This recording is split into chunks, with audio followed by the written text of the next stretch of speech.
Zohar, o livro do esplendor, parte 1, Idra Rabbah, revelações feitas à grande assembleia. Por todo o país, em volta do mar da Galileia, o mestre Shimon Bar Yochai passeava com seus alunos. Algumas vezes eram 12 ou talvez 10, esses fiéis discípulos a quem o mestre ensinava a Torá e explicava a palavra de Deus, como a haviam revelado os profetas e mestres de Israel. A lei escrita, conservada para toda a posteridade no livro imperecível, a Bíblia. E ele disse a seus discípulos: infeliz é o homem que vê na interpretação da lei a recitação de uma simples narrativa, contada em palavras de uso comum. Se fosse só isso, não teríamos dificuldade alguma em compor hoje uma Torá melhor e mais atraente. Mas as palavras que lemos são apenas a túnica exterior. Cada uma delas contém um significado mais alto do que o que nos é aparente. Cada uma contém um mistério sublime que devemos tentar penetrar com persistência. Os que tomam o traje exterior pela coisa que ele cobre não encontrarão muita felicidade nele. Exatamente como os que julgam o homem apenas por sua vestimenta exterior estão fadados à desilusão. Pois são o corpo e o espírito que fazem o homem. Sob a vestimenta da Torá, que são as palavras, e sobre o corpo da Torá, que são os mandamentos, encontra-se a alma, que é o mistério oculto. É o mistério oculto que faz a lei dada por Deus superior a todas as leis feitas pelo homem. Ainda que essas últimas possam aparecer muito grandiosas e parecer mais lógicas, há uma alma dentro de uma alma que respira com a lei. Olha só, até aqui já tem pano de manga para a gente falar sobre essa passagem do Zohar. Mas eu vou me atrever a seguir mais um pouquinho. Apesar disso, o mestre hesitava em revelar-lhes o que suas almas anelavam saber e que sua alma anelava revelar. Mas um dia, na hora da misericórdia, o mestre foi ao campo com seus alunos. Era o momento do sol se pôr, mas o céu estava cheio de sinais e maravilhas. O sol se tornou mais e mais brilhante e permaneceu sem se pôr. A lua apareceu com toda a sua majestade e as estrelas em todo o seu brilho. Os alunos olharam interrogativamente o mestre e um deles disse: mestre, não parece que tenha chegado o tempo do qual tão frequentemente nos tem falado, de revelar-nos os mistérios que jazem ocultos na lei? Quanto tempo devemos gastar com buscas vãs e ocupando-nos com uma lei que repousa num pilar? Queremos começar a trabalhar para o Senhor, pois o tempo urge e os trabalhadores são poucos. E ainda esses mesmos poucos devem permanecer na margem da vinha, pois estão incertos quanto ao caminho a seguir. Por isso nós te rogamos, mestre, que nos armes com a sabedoria, com a inteligência e com o conhecimento.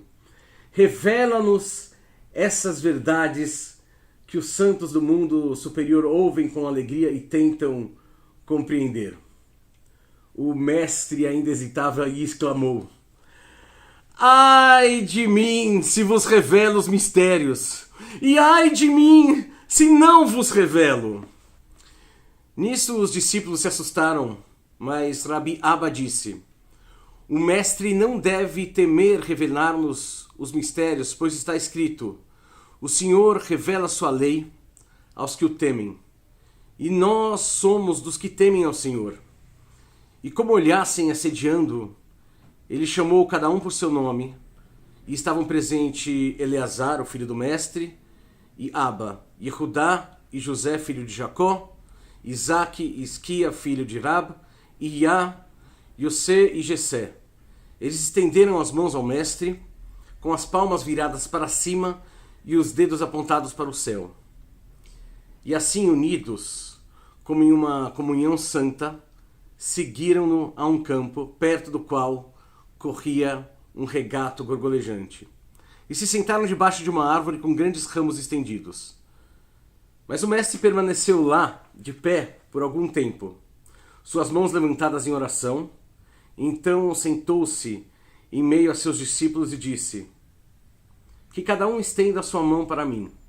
Eles estenderam as mãos em sua direção, e ele tocou em sequência cada uma delas. Então colocou seu filho Eleazar em frente a ele e Riá no lado oposto. E enquanto esperavam assim, sua cabeça mergulhou lentamente no peito e ele murmurou: nós somos a síntese de todas as coisas. Os outros temeram perturbá-lo, e estando sentados em silêncio, ouviram um grande tropel, como se as hostes celestiais se precipitassem para ouvir as palavras de Shimon Bar Yochai. Uma chama passou sobre a terra e os alunos começaram a tremer. Então o mestre levantou a cabeça e disse: o traidor revela segredos, mas aquele que tem um coração fiel guarda bem a palavra que lhe foi confiada. É um traidor o que não tem fé, e o que não tem fé não tem a serenidade de espírito necessária para apreender o significado dos mistérios. Aquele que não tem espírito sereno acha que os mistérios ficam girando em sua cabeça como um castor gira na água. Lança fora tudo que venha a perturbar seu espírito. Que a ligeireza de nossa língua não nos faça pecar, pois a sorte do mundo depende dos mistérios secretos. E devemos, especialmente, guardar-nos de sair do caminho da verdade, nem por um tênue fio de cabelo. Olha, por esse trecho final a gente percebe por que o Zohar levou tantos milênios, né, tanto tempo para ser revelado para a humanidade. Não é o nosso tema hoje, mas a história de como o Zohar chegou até as nossas mãos nos dias de hoje é maravilhosa. E demorou. E também eu acho que esse final dessa primeira parte que a gente leu hoje, parabéns para você que ficou até aqui na leitura desse primeiro capítulo, mas eu acho que esse trecho final, ele também deixa claro que a humanidade precisava estar pronta para que esse conhecimento pudesse ser percebido. Antes da gente comentar um pouquinho o que a gente leu, eu gostaria de não apenas agradecer, mas declarar publicamente a admiração pelo trabalho do nosso querido amigo, e por que não, do nosso querido mestre Américo. O Américo, ele, além de um cara extremamente empenhado e disciplinado, ele é uma dessas pessoas que aplica seus esforços e sua criatividade para o bem de todos nós. Entre as tantas coisas boas que o Américo faz, ele fundou essa editora aqui, a editora Polar, que tem feito publicações antes até inexistentes no Brasil. E isso muito por causa da dedicação do Américo. Então aproveito a oportunidade, já que a gente está lendo um Zohar, que são seleções do Zohar, né? Que foi editado por essa editora, pela editora Polar. Eu gostaria de aproveitar essa oportunidade para fazer essa pequena homenagem para esse amigo que faz um trabalho tão bonito por todos nós. Aqui é o Ariel Ben-Sion, Rabino Ariel Ben-Sion, que fez a seleção em alguns comentários. Eu recomendo bastante quem tiver interesse e quiser conhecer. Óbvio, é uma versão concisa, os Zohar são muitos volumes, mas é uma publicação extremamente interessante, como são todas as publicações da Polar, né? Muito bem feitas, muito bem editadas. E é isso aí, já falei da minha admiração pela América e pela Polar, vamos voltar para o Zohar, que é o tema desse vídeo. A primeira parte, e você pode ouvir depois de novo o comecinho dessa leitura aqui, ou ler você mesmo, a primeira parte do trecho que a gente leu hoje, ela interessa demais para a gente entender o que a gente está estudando quando a gente está estudando a Kabbalah. Se a gente percebe apenas um dos níveis da realidade, a nossa vida fica achatada, ou em outras palavras, chata. A gente deixa de perceber a vida em toda a sua profundidade. Porque nos foi concedido contemplar a realidade em pelo menos 4 níveis, que seriam o plano do tempo e espaço, né? Que é o que a gente chama de Olam Asiyah, o mundo da ação, o plano do tempo, o espaço das coisas, onde você pega uma cadeira e mexe de lugar. Nos foi permitido contemplar a vida a partir de uma realidade emocional. Esse é chamado Olam Yetzirah, o mundo da formação. A partir das emoções a gente forma o que vão resultar em ações. Nos foi nos foi concedido, nos foi concedido contemplar o mundo a partir da nossa intelectualidade, o Lama Periá, que é o mundo da criação, a partir de onde a gente cria as coisas. E nos foi prometido, olha eu comprometido de novo, nos foi concedido apreciar o mundo também a partir da nossa espiritualidade, o Lama Atzilut, e a nossa sabedoria, nossa espiritualidade. Óbvio, a realidade é uma combinação desses 4 mundos, e se você for estudar a Kabbalah, você vai entender a Kabbalah melhor se você entender que as realidades elas se manifestam das menos densas para as mais densas. Então é do mundo espiritual que vai se adensando até o mundo material. Embora às vezes a gente insista em perceber o contrário. Perceber o contrário é perceber a realidade a partir do corpo. Então às vezes a gente acha que a gente é um corpo com uma alma. Não! A gente é uma alma que se manifesta no corpo. Conforme você vai estudando Kabbalah, isso vai ficando mais e mais claro. Por que eu estou falando isso? Deixa eu começar com uma citação que eu gosto muito. Um cavalo que se sabe cavalo já não é um cavalo. Uma cobra que se sabe cobra, cobra não é. E um macaco que se sabe um macaco também já não é um macaco. Agora, um ser humano que não se sabe ser humano, esse sim é um cavalo, é uma cobra, é um macaco. Ou seja, se a gente vive só uma parte do que é ser humano, do que foi concedido a um ser humano, qual ser humano a gente está sendo? Do que eu estou falando? Eu estou falando do que a gente leu na primeira parte desse trecho do Zohar.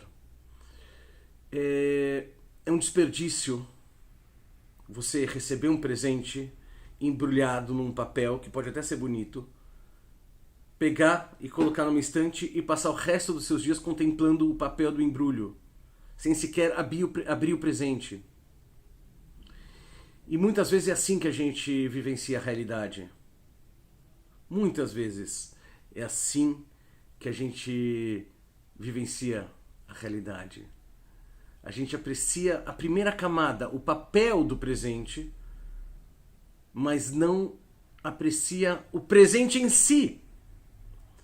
É como se a gente desfrutasse da superfície da vida, mas não da vida em si. O que é desfrutar da superfície da vida? Sei lá, é curtir a padaria do café da manhã, curtir a beleza da sua casa, curtir que você está com um carro de última geração e o computador novo. Mas, cara, e a vida em si? E aquilo que é mais essencial, que é mais precioso do que tudo isso junto e que continua existindo mesmo que você não tenha nada disso? Para acabar lá, todos esses apetrechos que eu falei, o celular novo, o filme novo no Netflix, podem ser até um embrulho legal, mas tem a vida que vem antes. Deixa eu te dar um outro exemplo. Uma vez eu ouvi de um cabalista isso, falou assim, sabe aquele chazinho que você recebe quando você está gripado de uma pessoa querida? Você pode achar que foi o chá que te curou, mas boa parte do que te curou foi o amor investido naquele chá. Aquele chá é só um meio, só um embrulho para uma pessoa poder te trazer uma energia positiva. A mesma coisa com um abraço. Abraçar é uma delícia, né? Super gostoso. É um embrulho, muito gostoso. Mas o que está por trás do abraço, o sentimento que a pessoa realmente tem por você, é isso que te alimenta. Mesma coisa as palavras eu te amo. Dependendo de quem e de qual circunstância você ouve eu te amo, não tem valor nenhum. E dependendo de quem e em qual circunstância que você ouve eu te amo, aquilo é maravilhoso, aquilo cura, aquilo muda teu dia. Por quê? Porque as palavras são só um embrulho. A gente vive num tempo em que as imagens estão ficando cada vez mais sedutoras, cada vez mais rápidas, as experiências estão ficando cada vez mais descartáveis e as pessoas também. Ops! Pessoas não são descartáveis. E nosso tempo de vida também não. Então, é muito importante que a gente preste atenção naquilo que está abaixo da superfície. Porque pessoas maravilhosas fazem belas canções. E grandes tiranias também fazem belas canções. O que está por trás daquilo? Se você vai no supermercado e vê uma marca de molho de tomate, que é um molho de tomate muito saudável, inclusive, mas está lá numa embalagem, sei lá, ok. E você vai no mesmo supermercado e do lado tem um molho de tomate que é feito com um monte de coisa química, tá? Não é nada saudável, mas tá numa embalagem tão chamativa. Qual será que você leva? Qual que será que a maioria das pessoas leva? E os donos das empresas que produzem molho de tomate? Você acha que eles investem mais dinheiro em produzir um molho de tomate mais saudável ou um molho de tomate numa embalagem que vende mais? Então é muito importante, não só nos molhos de tomate, mas sobretudo nas experiências, nas pessoas, né? Em qualquer instância, seja pessoa ou coisa ou conteúdo que a gente estabelece uma relação, que a gente cuide do que está atrás da superfície. E antes da gente encerrar esse nosso vídeo, eu queria dar um exemplo bem cabalístico, que é muito interessante. Se você pega uma letra, a quinta letra do alfabeto hebraico, é a letra Rei. Ela tem vários significados simbólicos e ocultos, que, né, bastante místicos, que acho que não cabe falar aqui agora. Aliás, todas as letras do alfabeto tem. Mas eu queria destacar uma da letra Rei, que é o seguinte. A letra Rei ela é formada por 3 traços. 2 grandes que estão interligados entre si, que são bem grandes. E um menorzinho, como se ele estivesse oculto atrás desses 2 grandes. Esses 2 grandes podem ter várias leituras, como tempo e espaço, por exemplo. No mesmo caminho do tempo e espaço, esses 2 traços grandes da letra Rei, eles estão associados à personalidade da pessoa. Agora o traço pequeno, ele está associado à essência da pessoa. E um dos ensinamentos assim, que são muito bonitos da letra Rei é: tenta enxergar a essência das pessoas por trás da personalidade. Porque a gente não sabe o que daquela personalidade foi formado por traumas que essa pessoa teve, por dificuldades que ela passou nessa vida. E a pessoa é muito mais do que a personalidade dela. Tem pessoas que são difíceis, tem pessoas que são meio chatinhas, é verdade, esse é o embrulho. É assim que essa pessoa aprendeu a interagir com o mundo. Mas isso não define a pessoa. Isso é simplesmente a maneira, a personalidade, a persona, o personagem, não sei qual nome você quer dar, mas isso é uma camada através da qual a pessoa interage com o mundo. Não dá para rotular essa pessoa e dizer ela é isso. Até porque isso é só um embrulho. Então, Vamos ver o que está por trás do embrulho, nos presentes, nos abraços, nas pessoas e na própria vida. Se você quiser aprender mais sobre Kabbalah e sobre o Zohar e sobre muitos outros mistérios que a Kabbalah oferece pra gente, continua aqui seguindo o canal. Para isso eu sugiro que você aperte aí na sinetinha para ser avisado das nossas lives e dos nossos vídeos. Se você quiser, vamos ficar muito felizes com a sua inscrição no canal. Estamos no projeto rumo aos 3.000. Estamos indo muito bem, graças a Deus. Sua inscrição vai ser muito valiosa pra gente. E se você tem interesse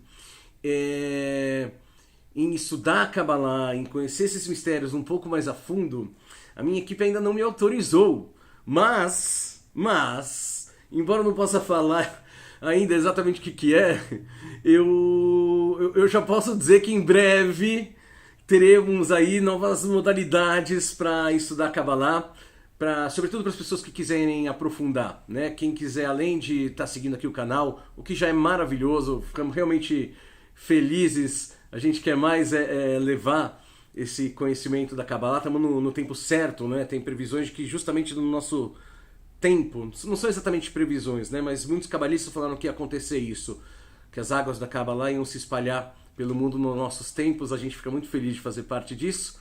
Agora, para quem quiser aprofundar, muito em breve a gente vai ter algumas opções aí para você poder estudar Kabbalah de forma estruturada e com a gente. E aí, se você quiser se juntar, vai ser uma alegria. Em breve mais novidades. E é isso aí, continua acompanhando, nos vemos no próximo vídeo. E até lá, um forte abraço e Shalom Haverim, Shalom Haverim, Shalom, Shalom. Leitraot, leitraot, Shalom, Shalom. Para quem quiser saber, significa oi amigos, tchau amigos, tchau amigos, tchau amigos.